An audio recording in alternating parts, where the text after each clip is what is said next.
Bonjour, je m'appelle Thérèse Andrevon-Gottstein. Je suis franco-israélienne, donc j'habite en Israël et mon parcours universitaire s'est fait en France. J'ai suivi un cursus universitaire qui était à Lyon, à l'université catholique, à la faculté catholique de Lyon, puis à l'université, à l'ICP à Paris, l'Institut catholique de Paris. J'ai aussi suivi un cycle à la Cato à Paris, l'ICEO, Institut supérieur des études œcuméniques. Actuellement, je continue à enseigner à l'Institut catholique de Paris et je participe à un laboratoire de recherche justement sur cette permanence d'Israël et diversité confessionnelle. Comment conjuguer et comment est-ce que la nouvelle approche des églises par rapport à Israël est aussi un ferment par rapport, ou du moins un moteur dans la quête de l'unité, dans la quête de l'œcuménique des églises. Alors j'ai eu la joie de rencontrer il y a quelques années les deux fondateurs de Domini, donc le Père Michel et Sœur Marie,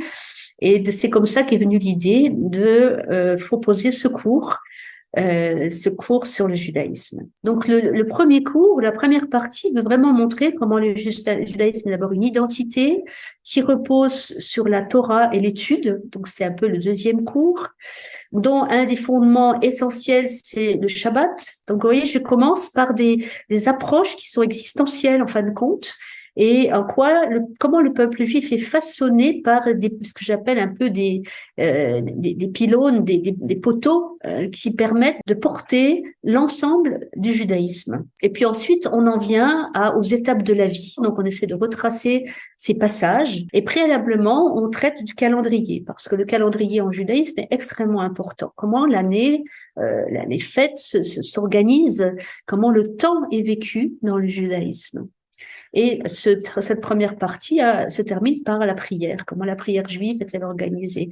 À la faveur de cette première partie, je donne aussi pas mal de mots-clés en hébreu, de références qui vont se retrouver tout le temps dans la deuxième partie. C'est pourquoi il est assez important de suivre les deux parties et de ne pas prendre que la deuxième. Sinon, on a des petits problèmes de compréhension sur la deuxième. Donc, la deuxième partie porte sur les fêtes, principalement les grandes fêtes d'automne.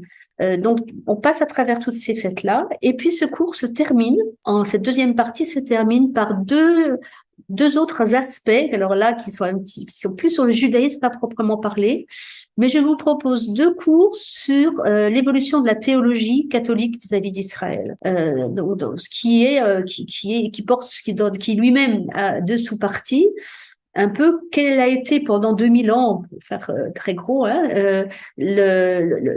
l'enseignement traditionnel donné vis-à-vis sur les Juifs par l'Église, généralement les Églises on peut dire, donc un peuple qui a été plutôt méprisé et considéré comme déicide. Et dans la deuxième partie, je vous donne quelques éléments d'abord du Concile Vatican II, comment le Concile Vatican II a voulu transformer le regard de foi des chrétiens sur les juifs.